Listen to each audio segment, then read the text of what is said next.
And if a wildfire does break out this weekend, crews will almost certainly rely on air resources to stop the flames.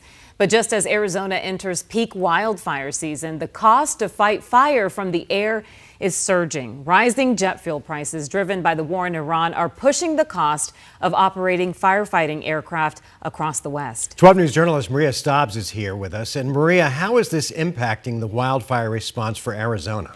Well, Mark Rebe, it might sound daunting, but fuel costs aren't expected to slow down those operations.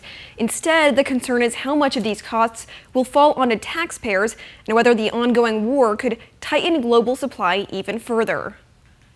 When wildfires break out in Arizona, aircraft are often the first called in. They have to be in the air within 15 minutes. For more than 3 decades, Burl Shears has run Western Pilot Service, an aerial firefighting operation based in Buckeye, with aircraft ready to respond across Arizona and across the country. We drop the red fire retardant that you see all the time on these fires. These single-engine air tankers can fly lower and get closer to flames, reaching places ground crews can't. This airplane will burn between 85 and 100 gallons an hour. But all that flight time comes at a cost. According to Global Air, the national average for Jet A fuel is close to $8 a gallon. That's up from $6.34 in February, before the war in Iran began, adding thousands of dollars a day to the cost of fire suppression flights. They go up and down, they do. Thanks to federal fire aviation contracts, operators like Shears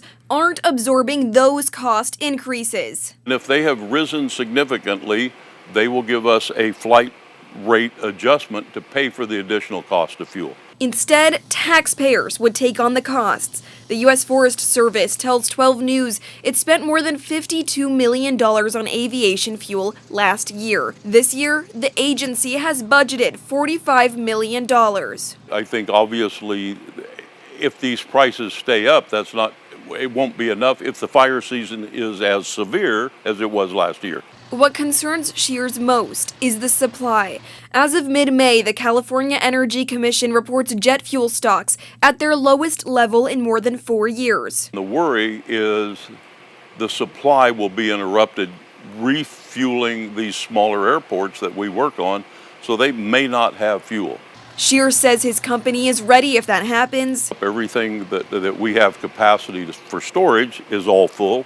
So we have plenty for the next 6 weeks or so. And he's confident if supplies get tight, firefighting aircraft will be prioritized. I don't think the public would be put at risk. I'm sure it's being looked at a very high level of the federal government. And the Arizona Department of Forestry tells 12 News fuel prices will not impact its ability to respond to these wildfires. An aircraft will continue to be used when necessary to protect communities and infrastructure. Live in studio, Maria Stobbs, 12 News.